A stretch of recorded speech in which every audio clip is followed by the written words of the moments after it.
पहले तो आपके चयन के लिए मैं आपको बधाई देता हूं। ठीक है, अलग विषय है कि आपने चचा को गच्चा दे ही दिया।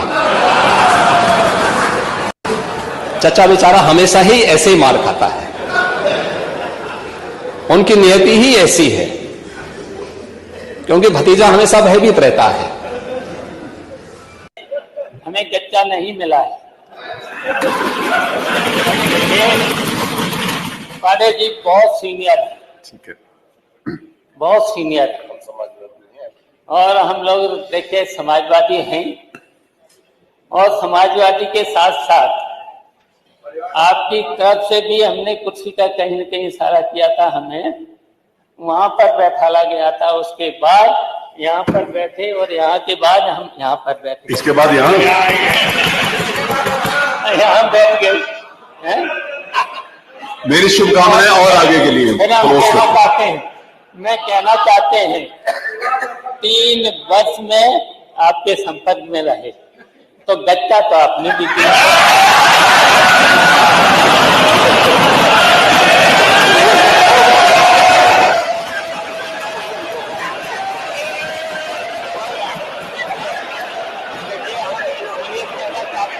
एक सेकंड, अब तक तो आपको आदत हो जानी चाहिए। अजय जी, जब आपने गच्चा दिया तो उत्तर प्रदेश इस चुनाव में पीछे रह गया, बहुत पीछे चला गया। समाजवादी पार्टी आगे हो गई। और फिर आप देख लेना, अब देख लेना 27 में समाजवादी पार्टी फिर से हरा देगी। और आपके जो डिप्टी मिनिस्टर, चीफ मिनिस्टर हैं, डिप्टी चीफ मिनिस्टर हैं, वो आपको फिर गच्चा देंगे। नमस्कार, चर्चा में आपका स्वागत है। मैं हूं शिव मिश्रा। तो आपने देखा कि योगी आदित्यनाथ ने बड़े चुटीले अंदाज में नेता प्रतिपक्ष माता प्रसाद पांडे का स्वागत किया और कहा कि आपको नेता प्रतिपक्ष बनने की बहुत बहुत बधाई, लेकिन आपने चचा को एक बार फिर गच्चा दे दिया। तो चचा कौन है इसमें? चचा है शिवपाल सिंह यादव, अखिलेश यादव के चाचा हैं, और पूरी बैकग्राउंड से आप परिचित होंगे। लेकिन अभी कहानी ये थी कि जब अखिलेश यादव ने त्यागपत्र दिया विधानसभा से सांसद चुने जाने के बाद, तो एक बार नेता विपक्ष की आस लगाए थे, लेकिन उन्होंने बना दिया माता प्रसाद पांडे को। तो योगी आदित्यनाथ ने इस चीज को हाईलाइट किया कि उनके साथ फिर गच्चा हो गया। लेकिन पहले गच्चा क्या हुआ था, बहुत सारे गच्चे हैं। तो इसमें जो शिवपाल सिंह यादव ने जवाब दिया वो एक सफाई थी, और उस सफाई से भारतीय जनता पार्टी की सरकार और संगठन के बीच की खाई थी उसको रेखांकित कर दिया। और सरकार और संगठन के बीच जो सामंजस्य की कमी थी उसी कारण ही पोजीशन लोकसभा में बहुत ज्यादा खराब हुई, और उसको शिवपाल सिंह की बातों ने रेखांकित कर दिया। और उन्होंने कहा योगी जी से, वो उनके शब्दों में उन्होंने कहा कि उन्हें नेता विपक्ष बनने का कोई मलाल नहीं है, क्योंकि माता प्रसाद पांडे, ये शिवपाल सिंह के शब्द हैं, कि क्योंकि माता प्रसाद पांडे बहुत ही वरिष्ठ राजनेता हैं, और इसलिए उन्होंने सहज भाव से कहा कि उन्हें गच्चा नहीं दिया गया है। लेकिन जो सबसे बड़ी बात उन्होंने कही, उन्होंने कहा कि वह भी तो योगी के संपर्क में 3 साल तक रहे, लेकिन आपने भी गच्चा दे दिया। तो इसका खामियाजा भी भाजपा को लोकसभा चुनाव में भुगतना पड़ा। उन्होंने ये जो कहने का उद्देश्य है उसको अगर हम एक्सप्लेन करें, उसमें पूरी कहानी छिपी हुई है। काफी लोगों को ये मालूम होगा कि अखिलेश यादव ने जब मुलायम सिंह यादव और शिवपाल सिंह यादव को पार्टी से बाहर करके समाजवादी पार्टी पर कब्जा कर लिया था, तो पारिवारिक समीकरण भी गड़बड़ा गए थे। राजनीतिक समीकरण तो जो थे वो तो थे ही थे, और मुलायम सिंह यादव इससे बहुत आहत हुए थे। उन्होंने चुनाव आयोग तक की शरण ली, वहां पे अपील की, एक तरीके से चुनाव आयोग में मुकदमा फाइल होता है, दौड़ भाग की, शिकायत की, और उन्होंने कहा कि भाई पार्टी पर मेरा अधिकार है, हमने इस पार्टी को खड़ा किया है। लेकिन विधायकों का, सांसदों का समर्थन अखिलेश यादव के साथ में था, इसलिए मुलायम सिंह यादव कुछ नहीं कर सके, और इस पार्टी पर पूरी तरीके से कब्जा हो गया अखिलेश यादव का। और जब अखिलेश यादव को कब्जा हो गया, एक मजे की बात यह भी रही कि उनके जो दूसरे चाचा थे रामगोपाल यादव, वो अखिलेश के साथ थे उस समय, और शिवपाल सिंह यादव को पार्टी से निकलना पड़ा। बहुत उन्होंने इंतजार किया मुलायम सिंह के साथ, लेकिन इसके बाद में उन्होंने अपनी एक अलग पार्टी बना ली, उसका नाम रखा प्रगतिशील समाजवादी पार्टी। प्रगतिशील समाजवादी पार्टी बनी जरूर, लेकिन ज्यादातर विधायक, सांसद, कार्यकर्ता अखिलेश यादव के साथ रहे, क्योंकि पूरी पार्टी पर उनका कब्जा था, उसके जो संसाधन थे उन पर उनका कब्जा था। तो स्वाभाविक सी बात है कि जो कार्यकर्ता हैं वो तो संगठन के साथ में रहेंगे जिसके साथ जुड़े हुए थे, क्योंकि ऐसा लग रहा था कि संगठन पूरा का पूरा अखिलेश यादव के पास चला गया है। इसके बाद में शिवपाल सिंह यादव ने मुख्यमंत्री योगी आदित्यनाथ से संपर्क किया, और उन्होंने शायद भाजपा में शामिल होने की बात की या अपनी पार्टी की विलय की बात की, और योगी जी ने उनको आश्वासन भी दिया। और अगर आप देखें कि योगी जी ने शिवपाल सिंह यादव को स्थापित करने का प्रयास भी किया, क्योंकि राजनीति में वो उखड़ चुके थे। उनको स्थापित कैसे किया कि उनको एक बड़ा सा बंगला दिया जो वरिष्ठ कैबिनेट मंत्री को मिलता है, वो शिवपाल सिंह को आवंटित किया, और उनको वायु श्रेणी की अच्छी सुरक्षा व्यवस्था भी दी, तो कम से कम वो अपना जो स्टेटस है उसको संभाल सके। इधर योगी आदित्यनाथ ने अपने संगठन में बात की, बात पहुंचाई, और योगी जी चाहते भी थे कि शिवपाल सिंह यादव को पार्टी में शामिल करके या उनकी पार्टी का विलय करा के या उनकी पार्टी के साथ समझौता करके, और उससे क्या होगा कि यादव वोटों में सेंध लग सकेगी और पार्टी को और अधिक मजबूत किया जा सकेगा। लेकिन भाजपा संगठन में उनकी बातों को गंभीरता से नहीं सुना गया, और आपको जान के ताज्जुब होगा कि भाजपा ओम प्रकाश राजभर की पार्टी सुभा सपा, सुहेल देव समाज पार्टी, और संजय निषाद की पार्टी निषाद पार्टी से संपर्क साधने में जुटी रही, छोटे छोटे दलों से बात करती रही, लेकिन पता नहीं क्यों शिवपाल सिंह यादव से परहेज किया। क्यों किया? क्योंकि भाजपा संगठन में कोई ना कोई व्यक्ति ऐसा था जिसको ये लगता लगता था कि अगर शिवपाल सिंह यादव आ गए और उनकी योगी से मित्रता होगी तो इसका पूरा क्रेडिट एक तो योगी के खाते में जाएगा, और योगी मजबूत होंगे तो ऐसा ना हो कहीं योगी अपनी अलग खिचड़ी पका दें। इसलिए इस बात को निप इन द बड कर दिया गया, इसको आगे ही नहीं बढ़ने दिया गया।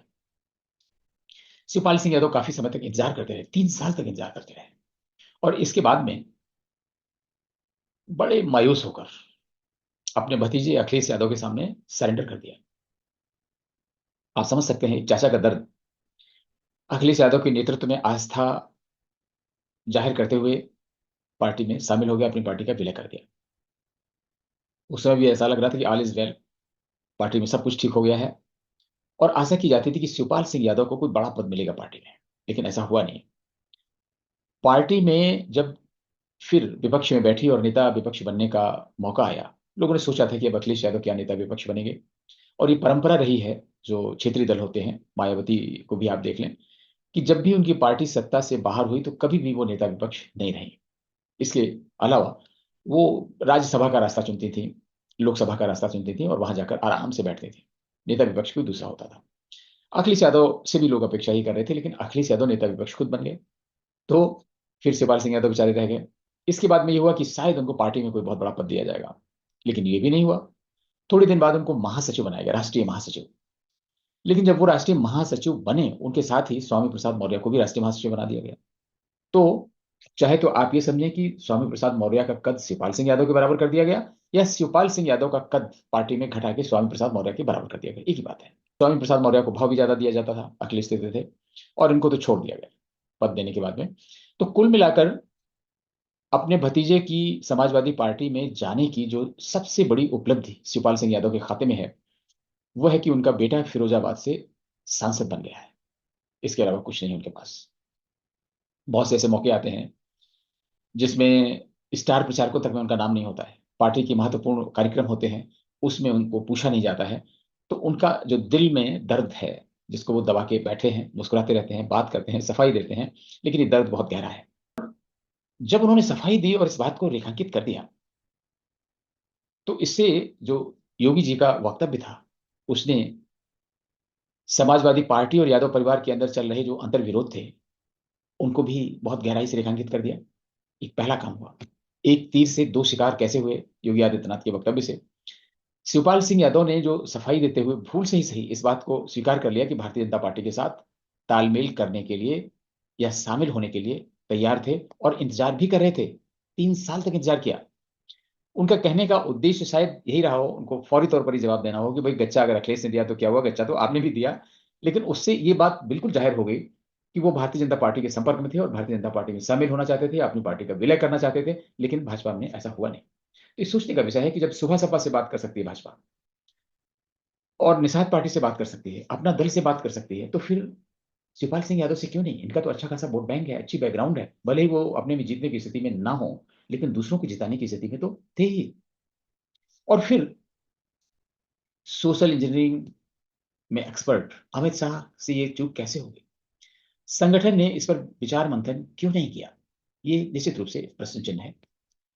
और स्वाभाविक है, योगी आदित्यनाथ ने भी उनकी पैरवी की और उनकी जब नहीं सुनी गई, शामिल नहीं हुए। लेकिन योगी आदित्यनाथ कभी रिटेलिएट नहीं करते हैं, कभी पलटकर जवाब नहीं देते हैं, कभी असंतोष व्यक्त नहीं करते हैं कि उनकी इस बात को स्वीकार नहीं किया गया। चाहे वो टिकट वितरण का मामला हो, किसी की पोस्टिंग का मामला हो, इवन मुख्य सचिव बनाना हो, डीजीपी बनाना हो, मंत्रियों को पद देने हो, विभाग देने हो, बहुत सारा हस्तक्षेप योगी जी के साथ होता रहा, लेकिन उन्होंने कभी उफ नहीं की। लेकिन सोचिए, अगर शिवपाल सिंह यादव से भारतीय जनता पार्टी का तालमेल हो गया होता प्रगतिशील समाजवादी पार्टी से, तो यादव और पिछड़ों के वोट बैंक में सेंध लगती, तो कम से कम जितनी बुरी हालत भारतीय जनता पार्टी की हुई, इतनी बुरी हालत तो नहीं होती, कुछ तो इंप्रूव करती। शिवपाल सिंह ने एक बात और कही, उसको ज्यादातर लोगों ने ध्यान नहीं दिया, उसका कोई रिएक्शन नहीं हुआ। उन्होंने कहा कि 2027 में उत्तर प्रदेश में समाजवादी पार्टी की सरकार बनेगी। क्यों बनेगी? क्योंकि वो समाजवादी पार्टी में है। तो उन्होंने अपने महत्व को रेखांकित कर दिया। और वहीं वहीं उन्होंने एक तरीके से फूड फॉर थॉट भाजपा को दे दिया कि ही इज स्टिल ओपन, वो अभी भी उपलब्ध हैं, भारतीय जनता पार्टी बात करे तो शायद उस पर पुनर्विचार हो सकता है। और ये बहुत बड़ी बात है, अगर उन्होंने जाने अनजाने में अपने दिल का दर्द जाहिर कर दिया है तो भारतीय जनता पार्टी को इसे अत्यंत गंभीरता से लेना चाहिए, शिवपाल सिंह यादव की बात को, और इस पर मंथन करना चाहिए। क्योंकि युद्ध जीतने के लिए रणनीति तो बहुत महत्वपूर्ण है, और ये रणनीतिक गड़बड़ी भाजपा में हो, ये समझ से परे हो जाता है। आप सभी को मालूम है कि लंबे समय से योगी आदित्यनाथ को हटाने की कोशिश होती रही है। पिछले कार्यकाल में भी ऑलमोस्ट हटाने की बात पूरी हो गई, किसी तरीके से बाल बाल बच गए। और अब की बार भी हार का छींका ठीकरा उनके कंधों पे फोड़ने की तैयारी चल रही थी, बहुत प्रयास किए गए। लेकिन मोदी जी को शायद ये एहसास हो गया है कि वो बनारस में हाथे हाथे बच गए। सिर्फ जीते तो योगी आदित्यनाथ की वजह से जीते, और उन्होंने फीडबैक लिया नीचे से, और अपने फीडबैक के आधार पर योगी जी को अपने कार्यों में स्वतंत्रता देने की ठान ली है। इसलिए जो उप मुख्यमंत्री हैं उनको भी संदेश चला गया है, जो पार्टी के दूसरे पदाधिकारी हैं उनको भी संदेश चला गया है। और इसलिए योगी के इस वक्तव्य की बाद, शिवपाल सिंह के खुलासे के बाद बहुत शांति हो गई भाजपा में। कोई भी बोला नहीं, चू नहीं किया किसी ने। हो सकता है सुनने वालों को, अमित शाह को, नड्डा जी को, और जो भी कोई ऐसे रिस्पॉन्सिबल व्यक्ति रहे हों, उनको थोड़ा सा शर्मिंदगी तो महसूस होगी, इसमें कोई बड़ी बात नहीं है। लेकिन अखिलेश यादव इसे पचा नहीं सके। अखिलेश यादव ने तुरंत कहा कि भाई गच्चा हमने नहीं दिया है, अभी तो गच्चा होगा, गच्चा योगी जी ने दिया है, केंद्र को गच्चा दिया है, इनको गच्चा दिया। उन्होंने नाराजगी अपनी व्यक्त कर दी। तो आप ये समझ लीजिए कि जब योगी जी की बात को उन्होंने बहुत ही तीखे स्वर में जवाब दिया है कि योगी जी ने भी गच्चा दे दिया केंद्र को, जब इस तरह का आरोप लगा दिया, तो स्वाभाविक है वो शिवपाल सिंह जी से भी नाराज हुए होंगे। और ये बात यही नहीं रुकने वाली, इस बात का कोई ना कोई साइड इफेक्ट भी होगा। और यही शायद इस बात की पुष्टि करता है कि योगी जी के वक्तव्य से एक तीर से दो शिकार हो गए हैं। और उसमें एक शिकार तो भारतीय जनता पार्टी के अंदर है, और दूसरा शिकार समाजवादी पार्टी का है। भाजपा संगठन को सोचना चाहिए कि आज योगी आदित्यनाथ मोदी के बाद सबसे अधिक लोकप्रिय नेता हैं देश के। चुनाव में उनकी मांग ही होती रही, जहां मोदी नहीं जा सके थे वहां योगी पहुंचे। और संगठन में अगर कुछ लोग शर्मिंदा है तो ये अच्छी बात है। उनको ये प्रण ले लेना चाहिए कि आगे से योगी आदित्यनाथ को कमजोर करने की कोशिश नहीं की जाएगी, क्योंकि योगी आदित्यनाथ को कमजोर करने का मतलब है उत्तर प्रदेश में भाजपा को कमजोर करना, और भाजपा की सरकार में वापसी की संभावनाएं क्षीण होती जाएंगी। तो भाजपा की भी इसी में भलाई है कि वो ये प्रतिज्ञा ले कि अब योगी को और कमजोर करने का प्रयास नहीं किया जाएगा, और योगी से प्रतियोगिता करने वाले जो नेता हैं उनको इस चीज का एहसास होना चाहिए कि योगी पहले जैसे नेता नहीं है, बहुत ही लोकप्रिय लीडर हैं और मास लीडर हैं, जड़ों से जुड़े हुए नेता हैं, उनकी अच्छे खासे फ्रेंड्स एंड फॉलोवर्स हैं। तो अगर भाजपा को आत्महत्या नहीं करनी है तो संगठन को भी इस चीज को अच्छी तरह समझ लेना चाहिए कि योगी को डिस्टेबलाइज करने की कोशिशें तुरंत बंद कर देनी चाहिए। इसी में सबकी भलाई है। तो इस अंक में यहीं तक, आगे फिर किसी मुद्दे पर आपसे मुलाकात होगी, बात होगी। तब तक के लिए आज्ञा दीजिए। नमस्कार।